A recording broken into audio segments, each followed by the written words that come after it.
पुष्पेंद्र लोधी, जिला पंचायत सदस्य, ward number 8 Atrauli से। ये नगर पालिका में सफाई कर्मचारियों का धरना प्रदर्शन चला, तो क्या मांगे थी, आप गए थे? मैं सफाई कर्मियों के साथ पिछले लगातार कई दिनों से हूँ। उनकी मांगें बड़ी जायज़ मांग हैं। उन मांगों में सबसे पहली मांग ये है कि उनको 31 दिन काम या 30 दिन काम कराया जाता है, लेकिन वेतन 26 दिन का मिलता है।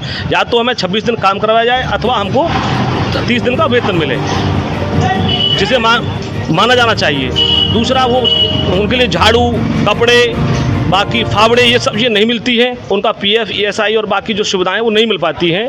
नगर पालिका में चूँकि काम ठेकेदारी पर होता है, तो उनका कहना ये भी है कि हम ठेकेदार के लोग हैं, ठेकेदार का काम करते हैं, तो ठेकेदार हमसे कभी मिलता नहीं, हमने कभी ठेकेदार को देखा नहीं। जब हम नगर पालिका कर्मियों से, अधिकारियों से बात करते हैं, तो वो कहते हैं हमने ठेकेदार से बात करिए।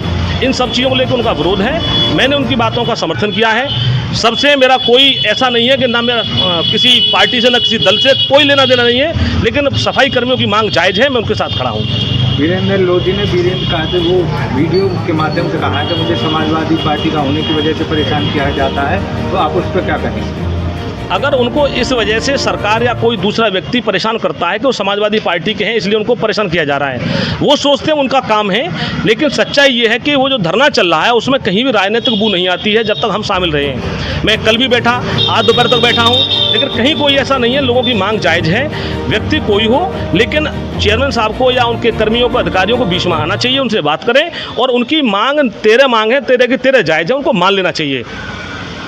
कुछ मामले ऐसे हैं कि पब्लिक आपको समझ नहीं पा रही है कि आप किस पार्टी में हैं, बीजेपी के खिलाफ हैं या बीजेपी के पक्ष में हैं। देखिए, हम न तो भारतीय जनता पार्टी कार्यकर्ता रहे, पहले भाजपा में थे, न समाजवादी पार्टी के रहे, न समाजवादी पार्टी से हमारा कोई लेना देना है, न भारतीय जनता पार्टी को लेना देना है। लेकिन हाँ, जनता ने हमको चुन के भेजा है। जनता ने अपने मिल के और पूरा दम लगा के हमको भेजा है। मेरा एक वरीयता रहती है कि दल कोई हो, व्यक्ति कोई हो, अगर वो सही है तो सही है। जब हम अतरौली से रायपुर स्टेशन मार्ग की मांग को लेकर बैठे थे, आप सब लोग उसके गवाह हैं, तो लोगों ने कहा कि हम भारतीय जनता पार्टी के विरोधी लोग हो गए हैं, जबकि वो मांग जनता के द्वारा थी। लोगों ने आंदोलन खड़ा किया, मैंने उसका समर्थन किया।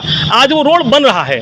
उसके बाद नगरपालिका कर्मी 26 तारीख से बैठे हैं। मैं उनके धरने में 9वें दिन जाके शामिल हुआ हूँ। 9 दिन तक जो नगरपालिका के अधिकारियों की नई बात सुनी है, तो तब मैंने समर्थन किया है। अब मेरे समर्थन करने के बाद पालिका पर दबाव बना है कि उनकी बात सुनी जाए। हमने उच्च अधिकारी से बात की है, तो न तो हमने कभी भाजपा का कोई विरोध किया, न कभी सपा का कोई विरोध किया। हम चाहते हैं जनता का साथ हो, जनता का काम हो।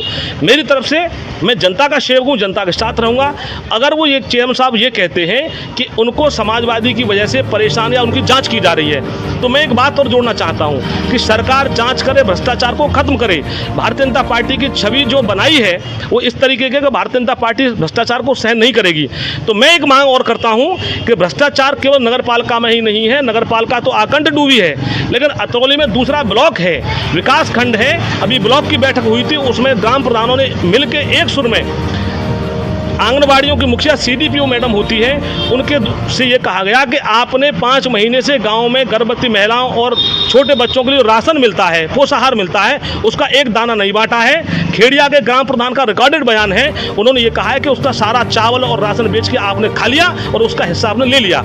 उसकी बातों को ब्लॉक प्रमुख महोदया के जेठ साहब सिंह राजपूत जी, जो इस धरने में भी भैया जी के साथ रहे, उन्होंने उन प्रधानों को दबाने की कोशिश की और उस सीडीपीओ से, जिसने जनता का हक, जनता का राशन खाया, एक शब्द नहीं पूछा। इससे पता चलता है कि न केवल समाजवादी पार्टी के लोग डूबे हैं, समाजवादी पार्टी चेयरमैन उस भ्रष्टाचार में शामिल हैं, बल्कि भारतीय जनता पार्टी से जुड़े हुए लोग भी उसमें डूबे हुए, उनकी भी जांच होनी चाहिए। अगर केवल दल को लेकर उनकी जांच होती है, गलत है। मेरी तरफ से मेरी मांग है कि ब्लॉक की भी जांच हो, क्योंकि सभी प्रधानों को दबाया जाता है, सभी आंगनबाड़ियों को, आशाओं को दबाकर उनसे लूट होती है। कोई कह नहीं पाता है, लेकिन लूट में वो बड़ा शामिल है। आदरणीय भैया जी बड़े नेता हैं, उनसे भी आग्रह है कि वो इस ब्लॉक की भी जांच कराएं, क्योंकि ब्लॉक में भी कम घोटाले नहीं है, सब घोटालों में आकंठ डूबे, इनकी जांच होनी चाहिए। ये समाज की सेवा को लेकर आप पर भी आरोप लगे हैं बीजेपी के द्वारा या अन्य पार्टियों के द्वारा, तो आप उसमें क्या कहेंगे? जैसे धरना प्रदर्शन में आप लोगों को बुलाने पर पहुंच जाते हैं, जनता करे पुकार, वहाँ मेरी जिम्मेदारी में वहाँ तत्काल पहुँच जाऊँ। जब जनता बुला रही तो मुझे जाना चाहिए। समाधान कब होगा, कैसे होगा, लोगों का काम उंगली उठाना है, केवल कभी इधर के कभी उधर के। मैं तो जनता का सेवक, जनता के साथ रहूँगा। आज भी तो हूँ, कल भी था और हमेशा रहूँगा।